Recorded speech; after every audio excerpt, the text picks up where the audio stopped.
este lunes 29 de julio.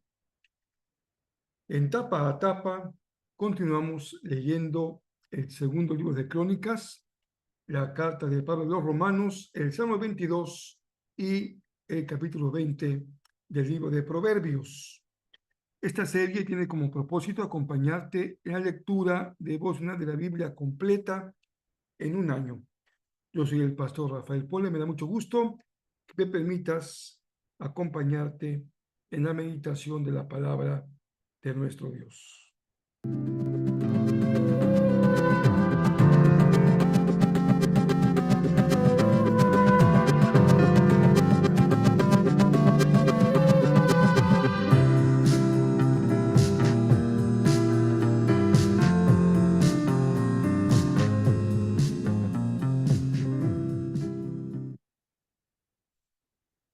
¿Qué tal? Me da mucho gusto que me permitan seguir acompañándoles en la meditación de la palabra de nuestro Dios. Como ustedes saben, los días lunes cubrimos 2 días de lectura, tanto el domingo, en este caso el domingo 28 y el lunes 29.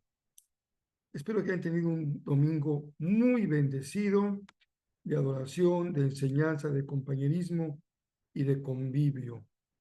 En este caso vamos a cubrir el capítulo 21, verso 1 hasta el 25-28 de Crónicas. En Romanos estaremos del 11-13 al 12-21, en el Salmo completo el 22 y Proverbios 20 del 7 al verso número 10. Pues vamos a continuar con nuestra meditación en la palabra de nuestro Señor. En este caso, vamos ahora a compartir la historia de varios de los reyes de Israel. Joram, quien viene en lugar de su padre Josafat al morir Ocosías y Joás. 3 reyes del reino del sur, con la capital en Jerusalén. Pues Joram es un rey malvado. Una vez que ya se ha adueñado del trono y se siente seguro, mata a matar a sus hermanos. Fue un rey perverso, como Acab, el rey del reino del norte o Israel. Es su suegro, se casa con una de sus hijas. Durante su reinado, nos dice el pasaje, que los edomitas se rebelaron y nombran a su propio rey, y esto fue ya inevitable hasta el tiempo en que se escribe Crónicas. Los edomitas mantienen su independencia de Judá. ¿Cuál fue la razón? La idolatría de Joram, un castigo del Señor. Elías lo llama al arrepentimiento, a reconsiderar su mal comportamiento, y le advierte que de mantenerse así va a sufrir una terrible enfermedad en el estómago que le va a causar su muerte. Los filisteos lo invaden y lo derrotan, y como fue profetizado, Joram muere con grandes dolores en sus intestinos y nadie lamenta su muerte, dice el libro. Para más exactitud, un rey de trágica memoria, que más vale olvidarnos de él que recordarlo. Viene en su lugar Ocosías, también hace lo malo y también permite que los malos consejeros le llenen su cabeza de humo. Se hace alianza con el rey de Israel y finalmente Ocosías es muerto por su rebelión en contra del Señor, por su mal comportamiento. A sus hijos los mata, ¿no? Imagina nada más, la reina Atalía, y para evitar que todos murieran, se esconde al más pequeñito, a Joás, se le esconde en el templo. Pasa el tiempo y actúa en contra de la reina madre, que en este caso era la reina Atalía, Los sacerdotes se levantan en contra de ella y ungen como rey a Joás y acaban con la vida de Atalía matándola. Una actividad del rey es restaurar el culto y derribar el templo de Baal. Parece que el rey Joás empieza bien su reinado.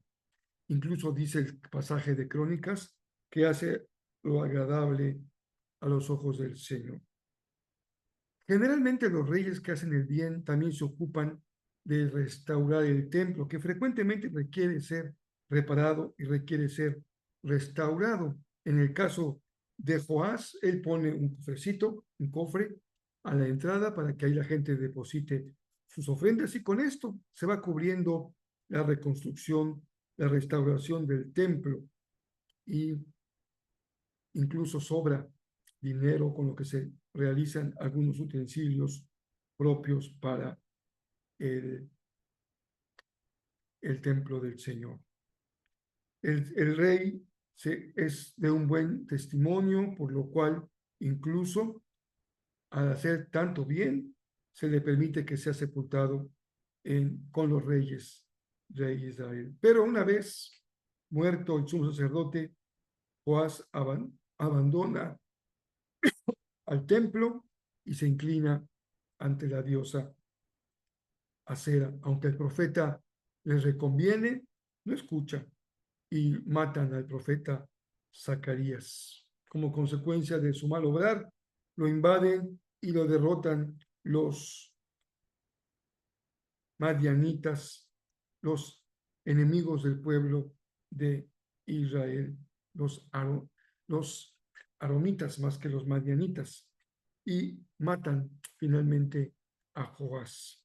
Estas historias son tan reiteradas: rebeldía, muerte, levantamiento, invasión de ejércitos, derrotas, victorias.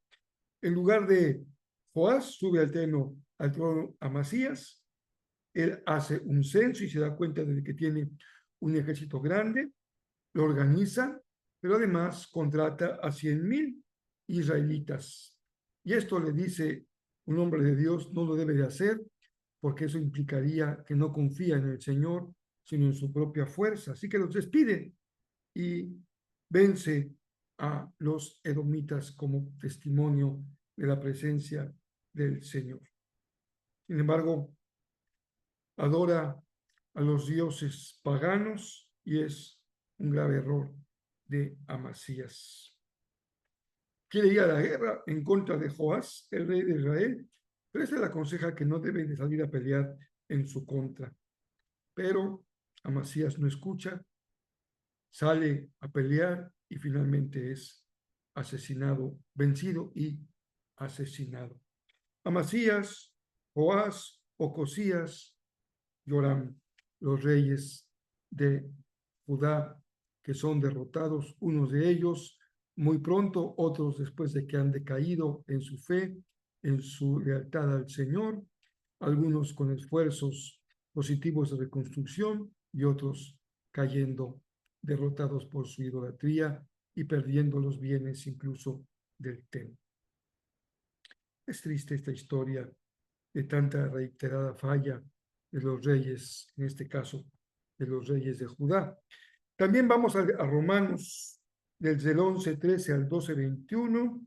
Pablo sigue explicando la relación de Abraham con los judíos y con los gentiles. Usa Pablo la figura de un árbol. De ese árbol, algunas ramas son cortadas, que son los que no han creído, las tribus de los judíos que no han creído, y son injertadas otras ramas que son los gentiles.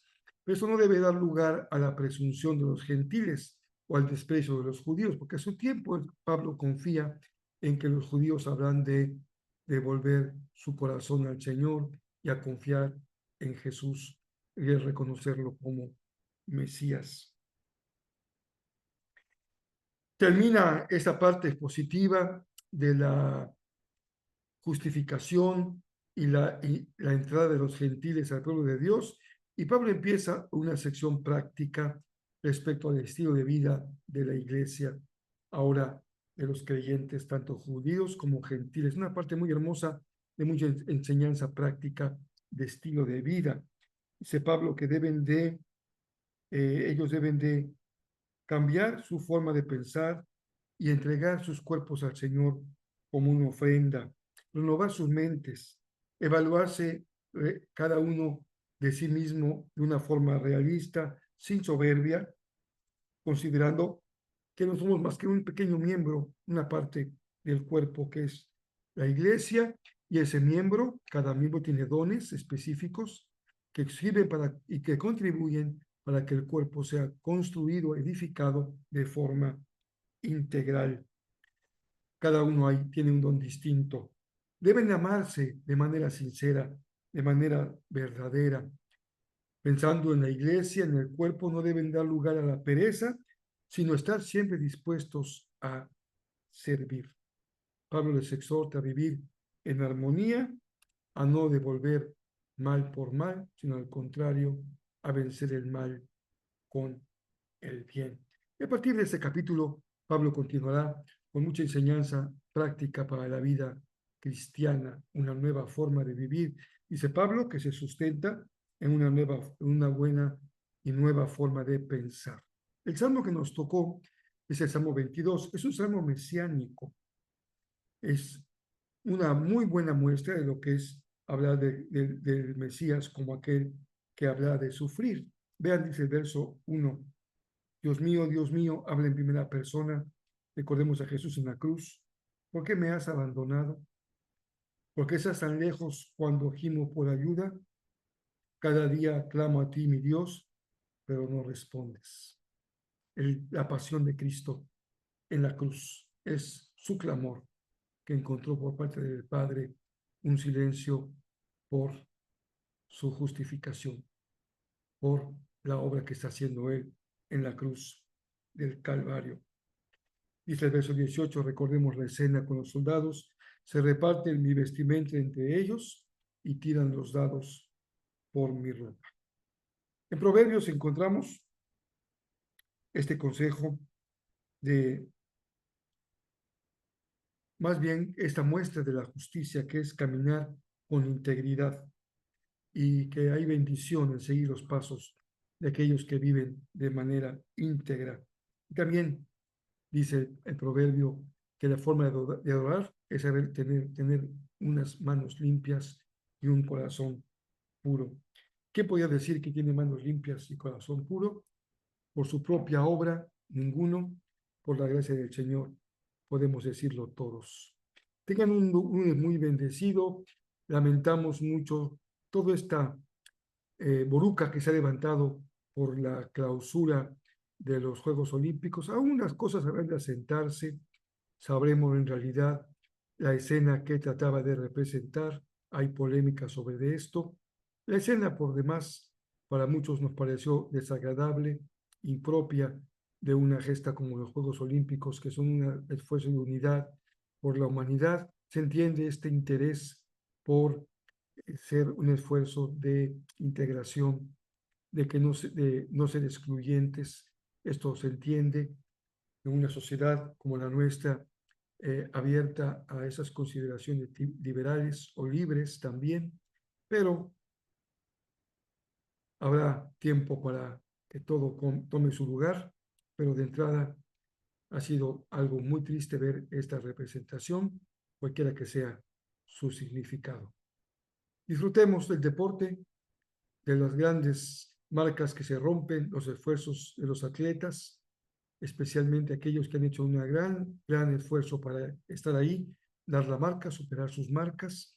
Hay una gimnasta extraordinaria, afroamericana, representante de los Estados Unidos, cuya historia de vida es realmente una inspiración. Dios bendiga su semana. Le mando un abrazo muy cariñoso. Aquí nos vemos día a día. Continuamos meditando en la palabra del Señor. Si alguno puede tener vacaciones, disfrútela y descanse. Que el Señor les bendiga muy ricamente.